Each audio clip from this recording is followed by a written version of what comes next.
Hello, I'm Rosie Goldsmith, and a very warm welcome to the Slightly Foxed podcast, brought to you by the Slightly Foxed team here in Hoxton Square, London. Today we bring you not just one author, but a whole family of them. For this episode, we're at home with the Brontës, with the three writing sisters Emily, Anne and Charlotte, and their brother Branwell and parents Patrick and Maria, at home in the Haworth Parsonage in Yorkshire. We're devoting a whole episode to the story of the Brontë parsonage and to how the house and the wild moorland surrounding it influenced their writing. We also want to hear about the parsonage's role today as a museum and place of Brontë pilgrimage for thousands of visitors a year. And, of course, we will talk about the famous Brontë novels, from Wuthering Heights to Jane Eyre and The Tenant of Wildfell Hall. To help me tell the story of the Brontës and their home, we're privileged to have with us the keeper of the keys, Anne Dinsdale, who is principal curator at the Brontë parsonage and has written extensively about the family and their home. There is quite simply no better person to have as our guest, so welcome, Anne. It's great to have you here. Thank you for coming all the way from Yorkshire. Thank you. We'll talk at length later. Now, as we can't actually all sit around the kitchen table with the Brontës themselves in Haworth to record this podcast, Anne Dinsdale and I are sitting round the kitchen table here in the Slightly Foxed office with publishers and editors Gail Purkis and Hazelwood. So hello to both of you. Nice to see you again. And as we always like to do before we kick off our main discussion, let's hear from Gail and Hazel what Slightly Foxed has been up to in the past 3 months since we last met. So Gail. Well, we've all had holidays, which has been lovely because we're facing a very busy autumn, starting off with the launch of a novella by Ascenda Maxton Graham called Love Divine. Hazel, you're going to tell us a bit about it. Yes. Well, over to you. I think that's a cue, Hazel. Well, it is a treat, and a number of you will probably know Ascenda's other books, which were immensely popular. And this one is set in a small village on the outskirts of London called Lamley Green, which is without a vicar. And there's a sort of feeling of unrest in the village. Everyone's a bit at sea. And it follows members of the congregation through from Christmas to New Year with a sort of mystery at the heart of it all. It's very cleverly told with a sort of scattering of emails, parish minutes, letters, and it's a rare treat, so I recommend it. I think Vickers is very good for this particular episode because the Brontës, of course, their father was a vicar, a curate. So yes, no, it's a rattling good read and perfect for Christmas. I think. Yes, wonderful. So we got that at the end of October, and then Reader's Day, which is our sort of one-day literary festival, on the 8th of November. Are there any tickets still? No, I'm afraid tickets are sold out, but there is a waiting list. There is a waiting list. And then in the end of the month, we will be publishing the next Slightly Foxed edition, which is a deliciously funny account, a memoir, by a girl who was a chorus girl in the late 1930s. And she joined a troupe called the Millerettes, who travelled to Sweden. And then she and some of her fellow dancers went off to Paris to the Folies Bergère, and they danced with Josephine Baker. A true story. True story. And then they went on tour in Holland, Germany, Italy. And this is 1937 to 1939. So you get the contrast between, the showgirl world, which was quite extraordinary. And the build-up of politics. And the build-up of politics, exactly. In fact, she gets to go to Germany with another troupe called the Basel Beauties because they don't want to take a Jewish dancer to Germany for obvious reasons. Gosh, this is so another it's book for my very list. entertaining and beautifully illustrated. And then we've got the winter issue, which is full of wonderful things to read or reread. So T.H. White's Once and Future King, the tetralogy, very good article by Sam Leith on that. Daisy Hay writes about P.D. James's Adam Dalgleish crime novels. She's a bit of a fan. Someone else is writing on the poetry of Gerard Manley Hopkins. We've got something on a Rosamund Lehman novel. So honestly, you're ticking all my boxes today. So this there is are really exciting. lots of very varied articles. And a rather sort of contemporary sort of appropriate thriller about someone who's been poisoned with mushrooms. Oh, So, thinking of Australian mushroom Yes, poisoners. that's John Lanchester, A Debt to Pleasure. Debt to Pleasure, yes. Yes, so some good Christmas reading.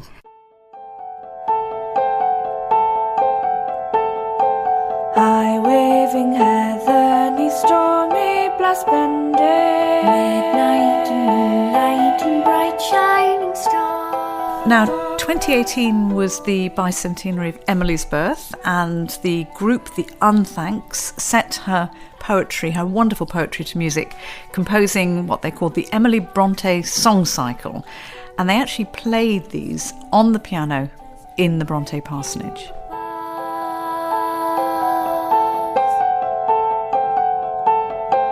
All down the mountainsides, wild forest lending, one mighty voice. And that is what you've just been hearing. Anne Dinsdale, back to you, Anne. Anne is Principal Curator of the Brontë Parsonage Museum in Haworth and an expert on the Brontes and their lives and works. She's the author of several books, the latest this year, Let Me In, The Brontes in Bricks and Mortar, which she wrote with Sharon Wright, and also At Home with the Brontes and the Brontë Parsonage Museum Guide. So welcome again, Anne. Right, well, over to you and me. I want to know everything there is to know about the Brontë Parsonage, the museum, and your connection with it. Now, you've been at the Brontë Parsonage Museum for 36 years. Yes, that's right. Nearly longer than the Brontes themselves. Gosh, now I know you don't live there, but it must feel as though you do. Yeah, it does actually. I live very close by, but I do spend all my working day at the parsonage. We also have a research library, and I've got a beautiful office in the library, so I'm actually looking out on the churchyard. Did you ever imagine you'd be as connected as, you know, for such a long time as you have been? No. And will this work continue the rest of your life, do you think? Do you want it to? Yeah, I mean, at some point I am going to have to retire, but I do hope that I'll be able to kind of continue the Brontë interest in some way. My interest in the Brontes came about when I was very young. I visited the parsonage on a school trip when I was quite a young child, and I didn't actually know who the Brontes were or what they'd done. More excited about a trip on the Worth Valley Steam Railway. But I think that first visit really captured my imagination.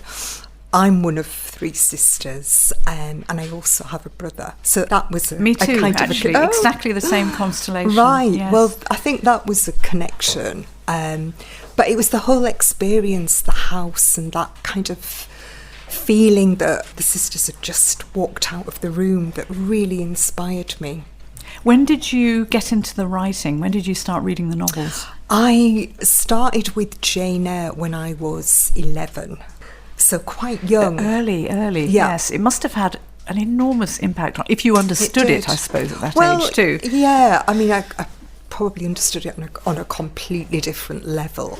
But I think, those scenes of Jane's childhood at the terrible Lowood school, and I remember as a child kind of burning with indignation at the way that she was treated. And from Jane Eyre, I went on to Wuthering Heights, and I'm really not sure how much I understood of that book. But I was absolutely captivated, and I've returned to the Brontë novels many times. Did you over grow the up in years. that area yourself? Is that part of the passion, do you think? I grew up in Keighley, which is very close to Haworth. So, the Brontes are kind of very well known around Haworth. Before we move on, I actually just want to ask Gail and Hazel whether they've actually been to the parsonage. Did you have a childhood school visit or Not adult? Or? No. In fact, a group of us from Slightly Foxed went some years ago, and I think we were on a trip to go and visit our printers, who are only about 10 miles away from Haworth. And being literary people, we decided we'd go for a visit. And I remember it very vividly. The setting, on the edge of the moor. The thing that stuck in my mind most was when we were there, I don't know if it's still there was a glass case with a mannequin dressed in one of Charlotte Bronte's dresses, and I can remember looking at it and thinking, I mean, she was tiny, absolutely tiny waist, tiny feet. It could have been a sort of a modern 11, 12-year-old child's outfit. But it did make a real impression, and I think when you see it, you know, it helps you understand the circumstances in which they wrote those novels. No, I It agree. has a sort of resonance to it that which I think is the case in many writers' houses, you know, that it informs the work. Absolutely. Hazel, what about you? I'm afraid I haven't. I'm afraid my upbringing was grimly southern. But actually, I always feel as if I have been there somehow, you know, looking at Anne's books. And also I did watch the Sally Wainwright To Walk Invisible, which I thought was brilliant, actually. Yeah. Do you approve Oh of it? yeah, Yes. we were very involved with the whole production of that particular drama. We spent weeks working with the production team because they actually recreated the parsonage as it would have looked in the 1840s on Penistone Hill, just behind the real parsonage. Excellent. Yes, I'm sure there's a lot. Well, tell us more about the parsonage, about the museum, and about your work too. Can you describe Haworth Parsonage to us? The parsonage is a Georgian house. It was built in 1778 and it is surrounded on two sides by quite a grim churchyard. So the Brontes were looking out on their father's church. And then at the back of the house, wild moorland. And in the Brontes' time, the parsonage was virtually the last house before you kind of went on to the moorland. Haworth itself was quite a grim industrial township when the Brontes came to Haworth. They came to Haworth from Thornton, where the children were born. Yes. Which wasn't that far away, a few miles. Yeah, just a few miles away. And the four famous children were born at Thornton, as you say, which is part of Bradford. They arrived in Haworth in 1820 when Patrick became perpetual curate. The father became the minister of the church. Yes. And he arrived at the parsonage with his Cornish wife, Maria. I'm so pleased about this because I come from Cornwall and almost in every podcast I've managed to find some Cornish connection. Yeah. She came to visit relatives in Yorkshire, met Patrick Brontë while she was visiting. There was a whirlwind courtship and they were married very quickly. And then the children started to arrive virtually, you know, hot on the heels of each other. He was from Northern Ireland, wasn't he? He was born in County Down. Yeah, that's right. He came from quite a humble background. Through sheer hard work and ambition, he found a place at Cambridge University and sort of transformed himself into a well-educated Church of England clergyman. And Patrick Brontë also published collections of poetry and prose, which I've got to say is not great literature, but it did mean that his children grew up seeing their family name in print on the parsonage bookshelves. And I think that was hugely important, you know, when they came to publish their own work. So they had that idea of, you know, a member of their family who'd already published his work. So Patrick moved with his family. 2 children died in very early years, and then there were 4 more children, so 6 in total. Describe their house, what it looked like inside, and what we can still see today. It's quite a beautiful, quite an elegant house, very neat and symmetrical. The rear of the building is kind of smaller windows and kind of more cottagey. But it would have been a real kind of step up for Patrick Brontë. And when you visit today, it is actually furnished using the Brontes' own furniture and their household items.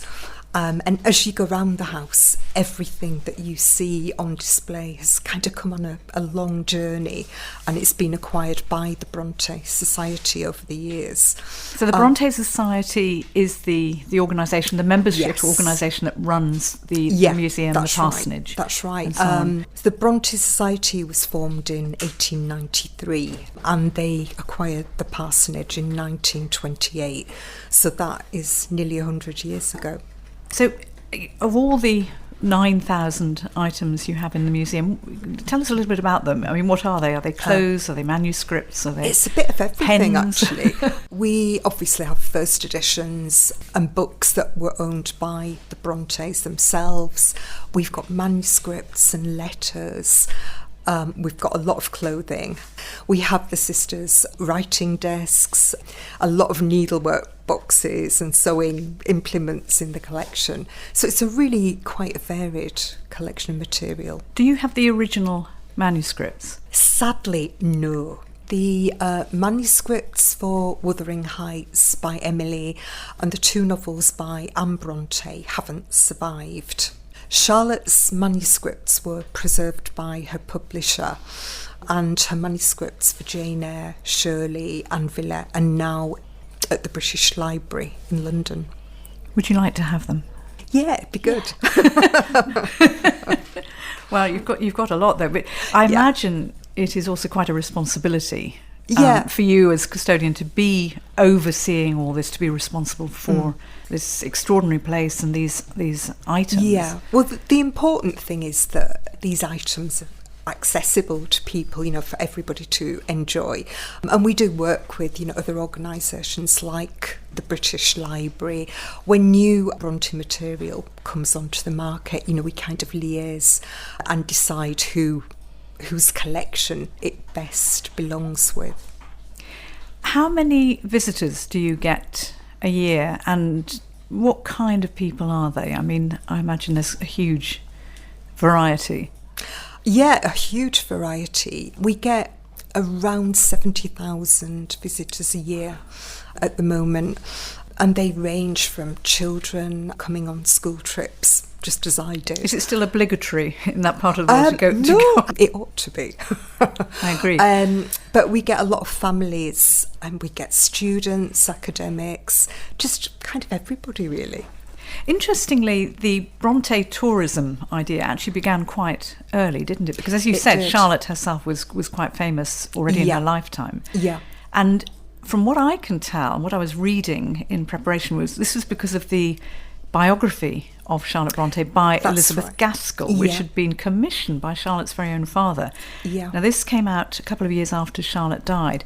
Tell us about the impact of that, because I think it's amazing that these women, well, particularly Charlotte, was so well known in their own time. The Life of Charlotte Brontë by Elizabeth Gaskell was written in response to the huge interest in Charlotte Bronte's life. People wanted to understand, how the Brontes had come to write their novels. So, responding to a request from Patrick Brontë, Mrs. Gaskell wrote her biography. And of course, that combination of the originality and the power of the novels, combined with this quite tragic story of the Brontes' lives, and then the wild scenery at Haworth, was a really potent mix. And so people started coming to Haworth very early on. And I think as well there was an idea that all the locations, the houses in the Brontë novels had real life counterparts, and people could actually kind of physically visit the landscapes of the Brontes' imagination. Let's talk very specifically about the influence of the house and the life they had and the surroundings on their novels. And Gail and Hazel want to jump in at any point as well too, because living in the parsonage, obviously there was religious influence as well. Yeah.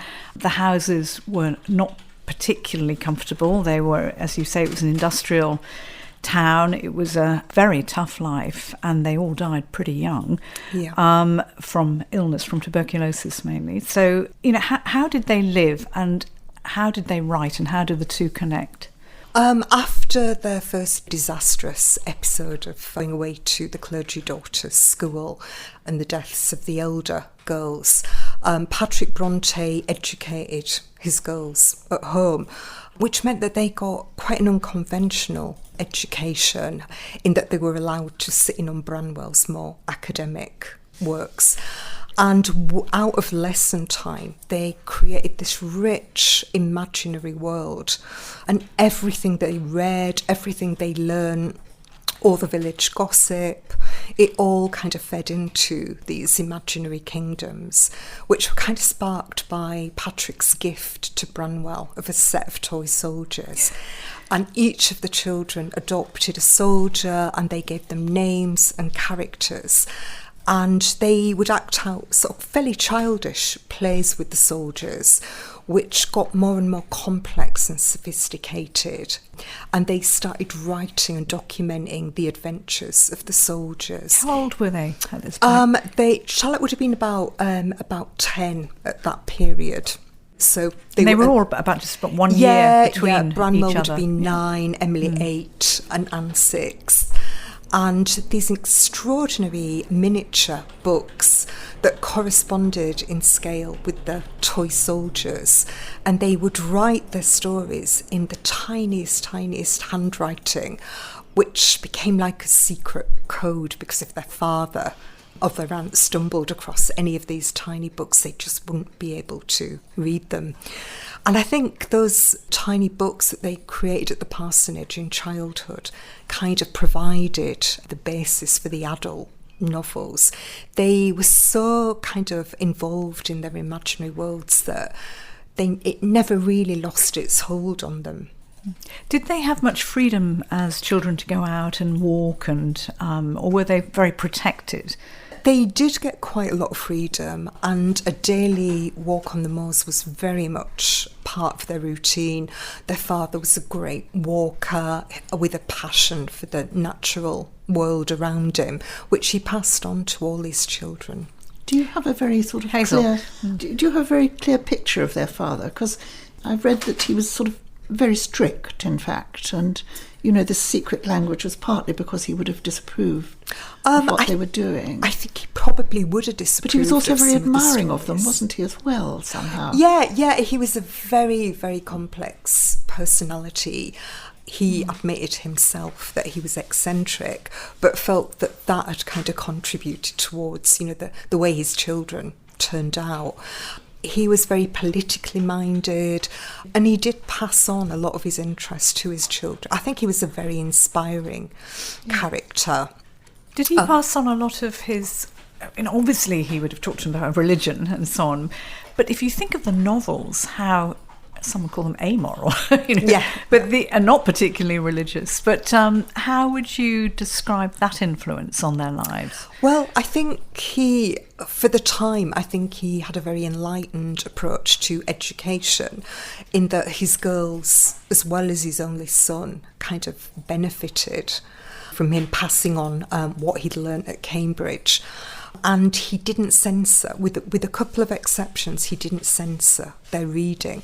So they were kind of steeped in the works of Byron, who would have been considered deeply unsuitable reading material. And that had a huge impact on their own work.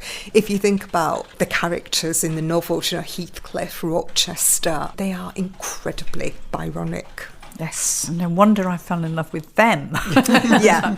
But if you think of that one magical year, 1847, when the three girls each published probably their best-known novels. That's right. You had Jane Eyre, Wuthering Heights, and Agnes Grey from Charlotte, Emily and Anne. Yeah.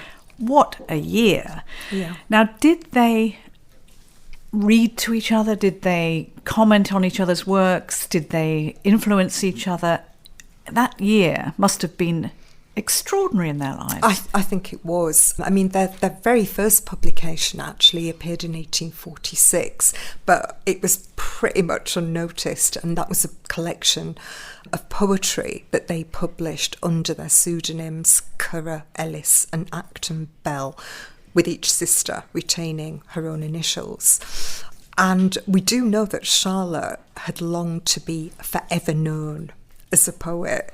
So she must have been absolutely crushed when the book sold 2 copies.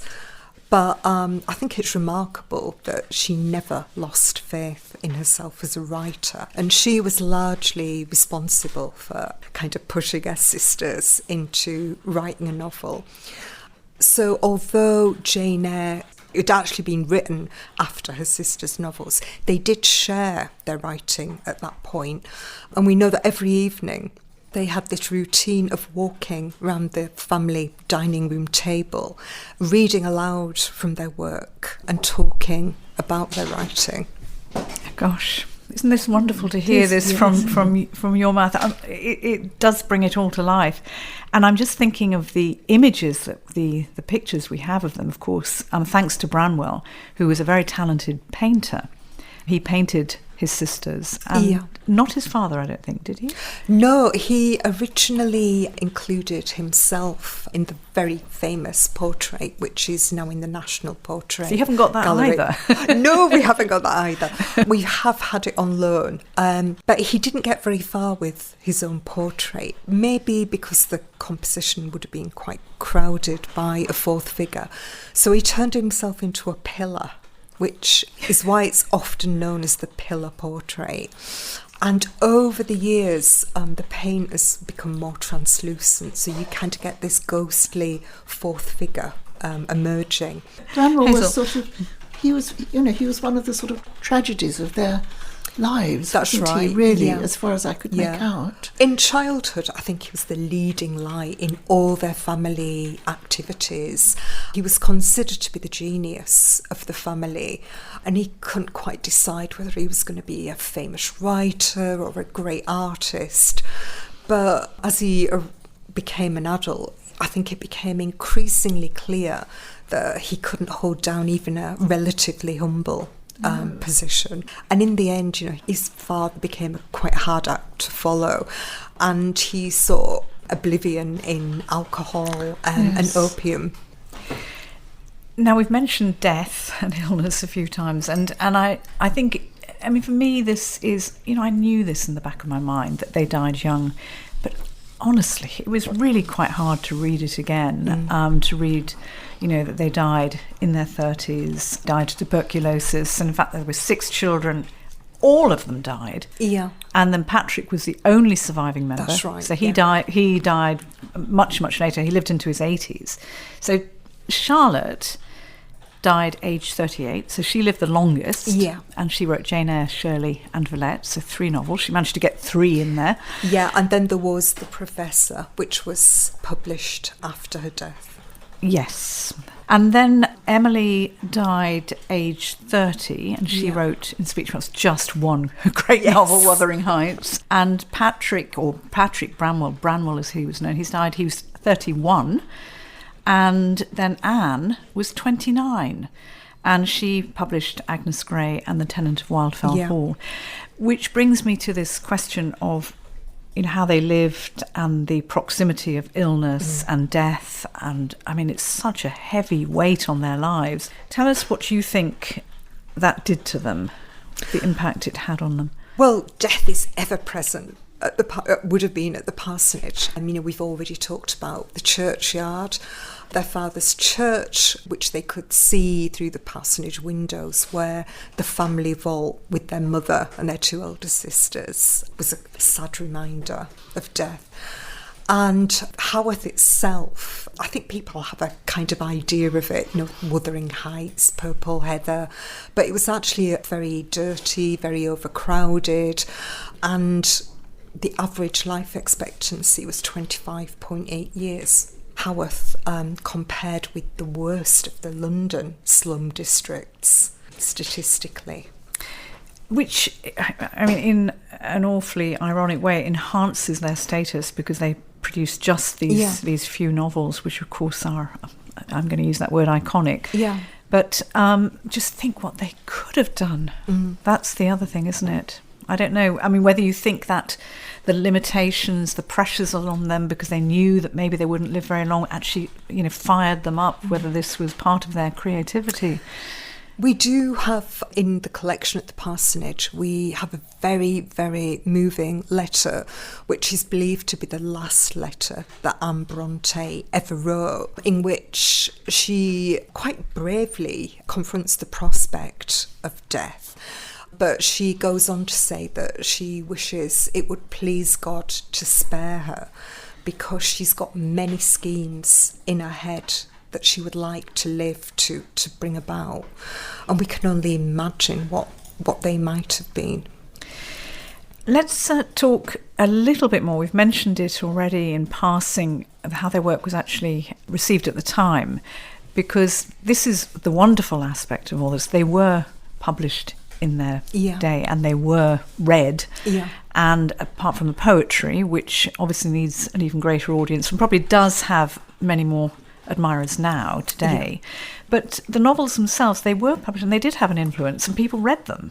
That's right. Well, Jane Eyre was the first to be published, and it was an overnight sensation. Isn't that incredible? At that time as well. How many copies were there? I couldn't tell you exactly what the first print run. I mean, print runs were obviously a lot smaller, and novels were published in a 3-volume format. But it was an overnight sensation, and Charlotte Brontë literally woke up to find herself famous. People banging at the door. Well, no, paparazzi or whatever the equivalent was. She was there, she was shielded by her identity as Currer Bell. And it was the topic of Literary London, who is Currer Bell? There was a real interest. All kinds of stories were circulating.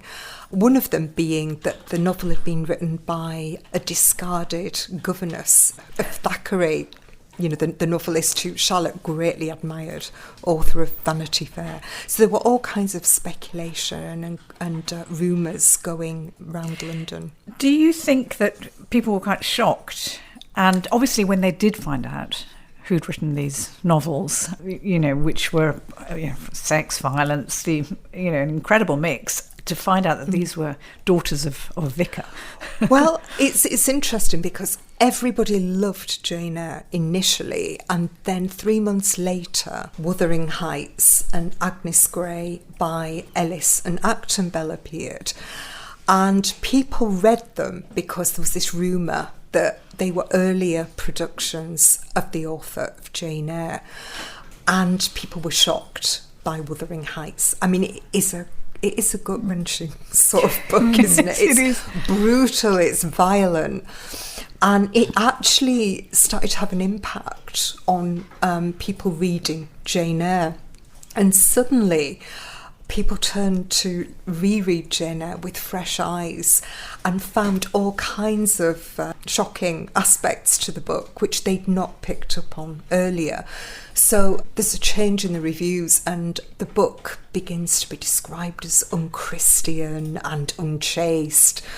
And people, were quite shocked by Jane Eyre, which always strikes me as an incredibly moral kind of a novel. Yes, interesting. I mean, even though these sisters grew up together and they influenced each other, and obviously they were competitive as well, but they were different, and their books were different too.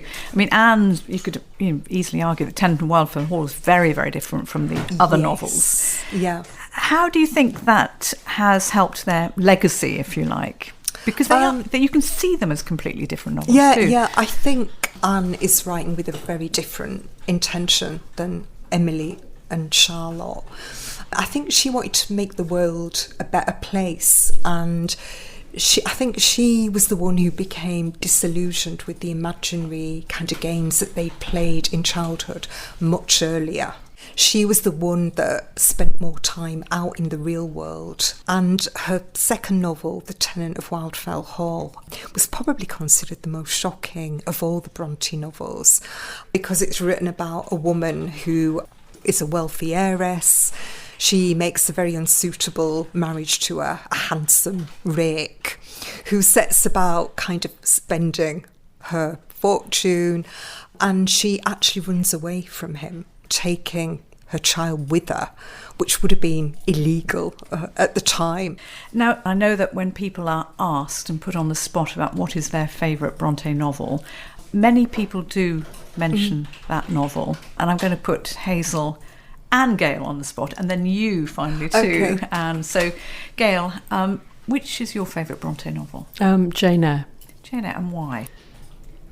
I think it's because Mr. Rochester gets his just desserts. It's very So you didn't fall in love with him then? It wasn't that aspect? No, I think you realise that he's dangerous.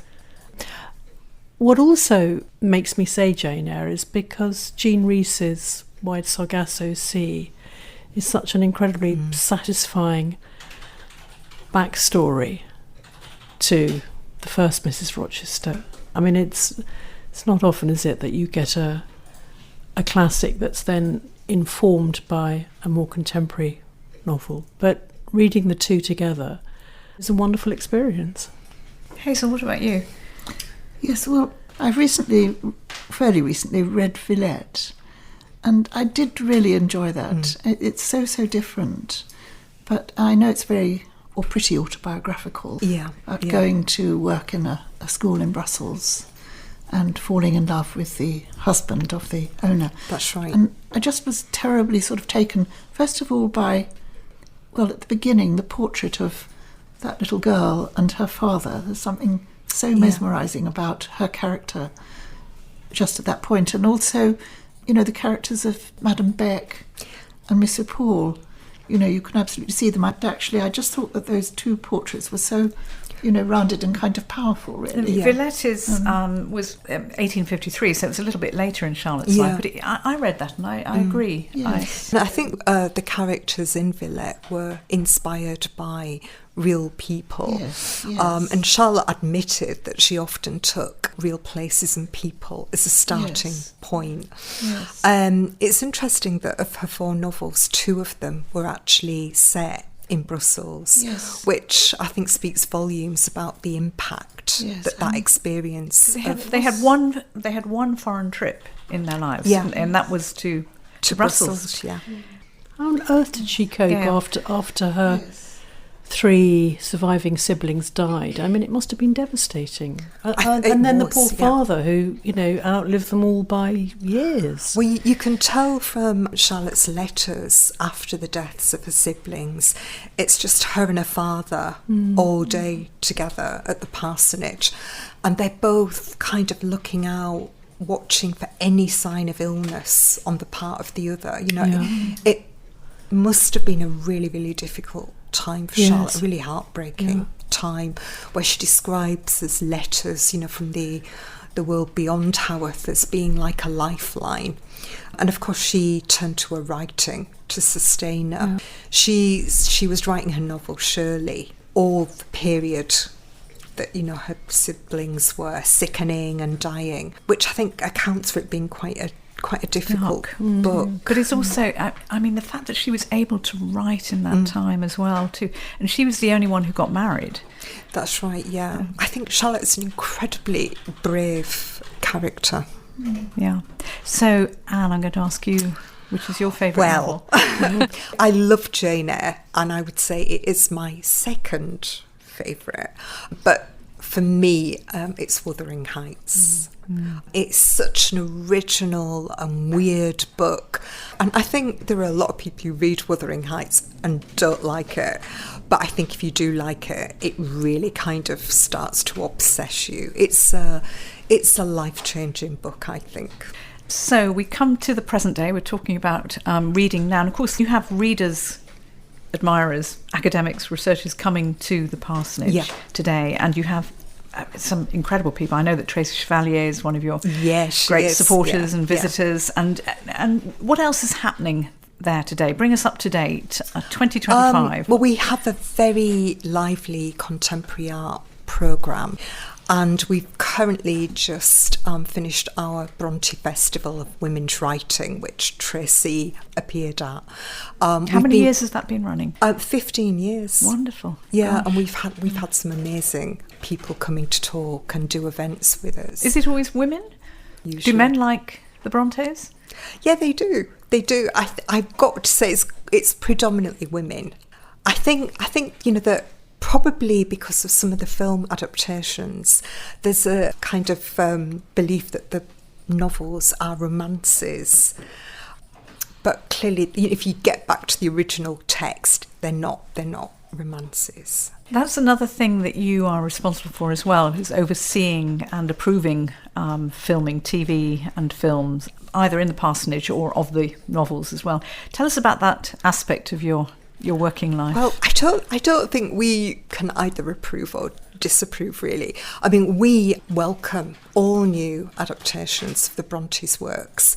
I think it's really important that the Brontes continue to inspire people. So I think it's a wonderful thing that new adaptations inspired by their lives and works continue to appear. Now, there is a film coming up in 2026. There is, yeah. And I think you can tell us a little bit about that too. It's a new adaptation of Emily's novel, Wuthering Heights, and it's written and directed by Emerald Fennell. And we are very interested at the Parsonage. Emerald was one of the key speakers at our recent Festival of Women's Writing. She said at the event that she first read the novel when she was 14 and that she became obsessed with it, and she'd read it many times over the years.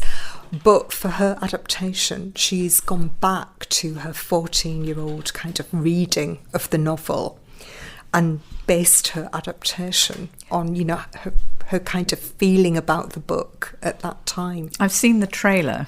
It's with Margot Robbie, and it's very steamy. It is, yeah. This year is also the year that Bradford is City of Culture in the UK. Yeah. Now, they were born in Bradford. Yeah. I imagine they had Bradford accents as well. It's a really interesting question. When Charlotte was 14 and she attended her second boarding school, it was noted that she spoke with a strong Irish accent. From her father? Yeah, absolutely. It's never mentioned again. And I think when she made various trips to London, I think if she'd had an Irish accent, it would have been noted and mentioned. So I'm assuming that she had a Yorkshire accent, kind of sort of educated Yorkshire, that people didn't really kind of know. Now, Bradford obviously feels very protective of their Brontes, and this year has brought some money at least to to supporting your work. So tell us a little bit what Bradford City of Culture has been able to do for the Brontes this year. Well, it has provided us with new visitor toilets, which is actually always important. Very, and they are quite wonderful. And of course, they didn't have them then. Remember, so yeah. Even more important. But I think the other really key thing is that the house that the Brontes were born in Thornton, is now open to the public. It's under community ownership, and there's going to be a cafe there. The upstairs rooms are now an Airbnb, so you can actually stay in a house where the Brontes lived. So it's quite a wonderful experience, and I sort of had the privilege of spending a night there earlier this year. What did it feel like? Well, I didn't actually sleep very much because it is quite overwhelming, that feeling that, I wonder what happened in this room. And, it is quite an extraordinary experience sleeping in that house. Oh, Anne, I can tell you're fully immersed in this world and this fully life. Booked, I should be. Yes, absolutely. And I think we need to leave it there. But this has been so interesting. I've learnt so much, and it's been wonderful listening to you because you've just told us so much that we didn't know. So I'm really, really grateful to you. So thank you to our special guest today, Anne Dinsdale. It's been a real pleasure. And I'm going to do one very indulgent thing because I found a letter that Charlotte wrote in 1841 about Haworth. And it's about the house itself. It's a beautiful letter. And she wrote, "My home is humble and unattractive to strangers, but to me it contains what I shall find nowhere else in the world, the profound and intense affection which brothers and sisters feel for each other when their minds are cast in the same mould, their ideas drawn from the same source, when they've clung to each other from childhood, and when family disputes have never sprung up to divide them."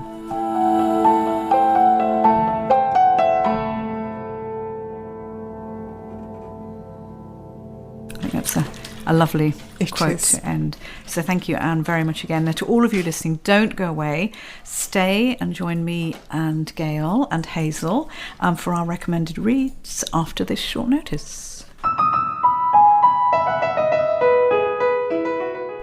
Slightly Foxed is a small independent publishing house in Hoxton, East London. It was founded in 2004 by two editors, Gail Purkis and Hazel Wood, as a labour of literary love.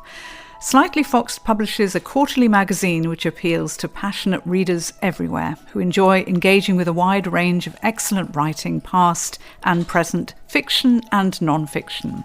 Slightly Foxed champions the lost, lesser-known or forgotten literary gems and celebrates the offbeat and unusual.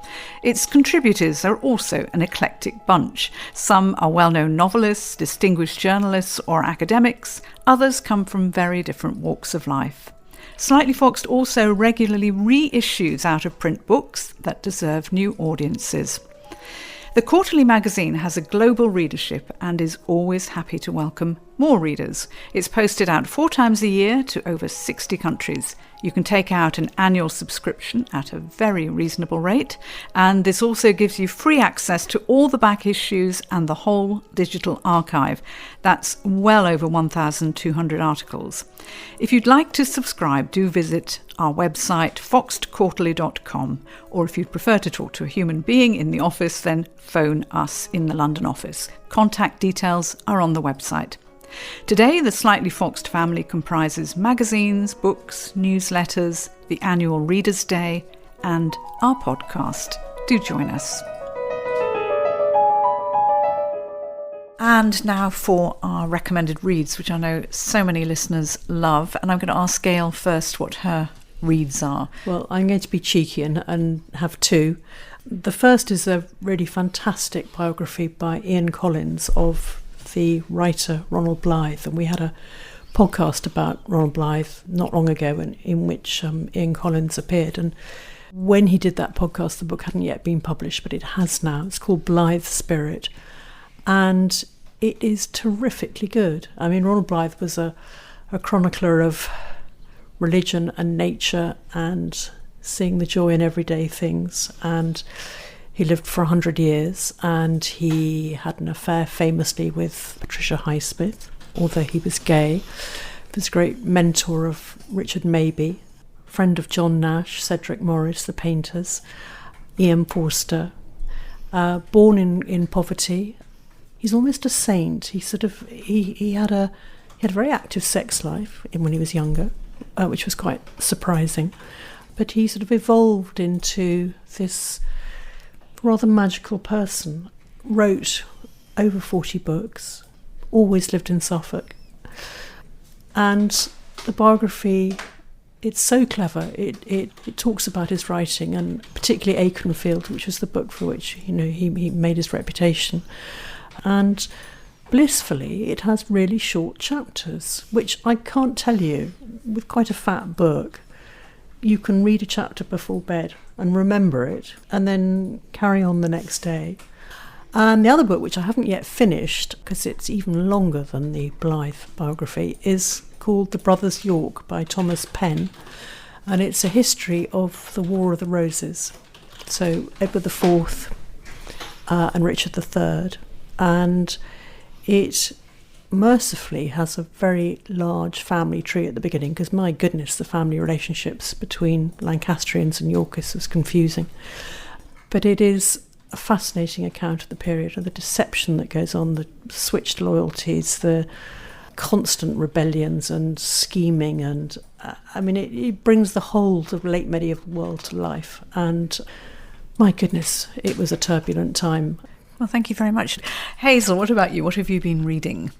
I've been reading a novel by an American writer called Kent Haworth, who I've never heard of before. My sister-in-law is rather mad about him, and I can see why. It's a novel called Plainsong, and it's about a small town in Colorado, Holt, not very far from Denver, and it's really about a group of people who don't particularly have anything in common with each other, but whose lives sort of interweave.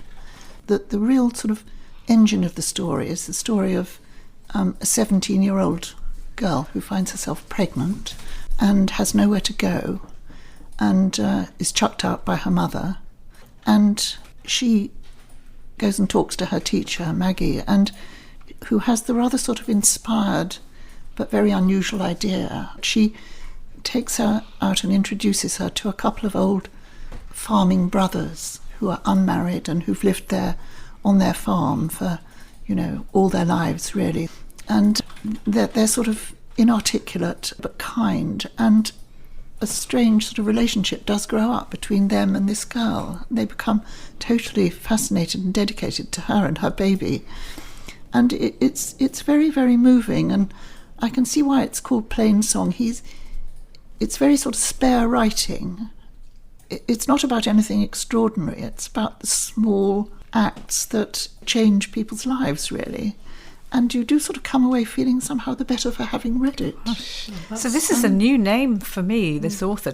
Remind us of his name again. He's called Kent Haworth. Well, thank you both so much, Hazel and Gail, for that. And I'm just going to add two to the mix that I've just read. One is A Traitor's Legacy by S.J. Paris, and it's set at the end of the Elizabethan period, so 1598 very specifically. And it is a thriller of a kind, and it features a female protagonist called Sophia de Wolf, and she's a spy, and very unusual, of course, for women at that time. It's a really fantastic read. And the other one is a Booker shortlisted book. It's called The Land in Winter by Andrew Miller, and it's set in 1962 in the big freeze in the West Country. I cannot recommend it highly enough. I think that's it. Gail and Hazel, thank you so much for those wonderful recommendations, as always. So thank you very, very much to Gail Purkis and Hazel Wood, to my producer, the wonderful Philippa Goodrich, and the whole team here at Slightly Foxed. That's it for this episode. See you in 3 months' time for yet more compelling storytellers and riveting tales. You'll find all the books and authors we've discussed today in the programme show notes, and you can easily access those on your podcast app or the Foxed website, foxedquarterly.com. And that's where you can also subscribe to our quarterly print magazine. Print or podcast, all of us here at Slightly Foxed are united in our love of books and of great authors, past and present, in reading the best contemporary literature and in rediscovering lost and forgotten literary gems. My name is Rosie Goldsmith. Until next time, thank you so much for joining me.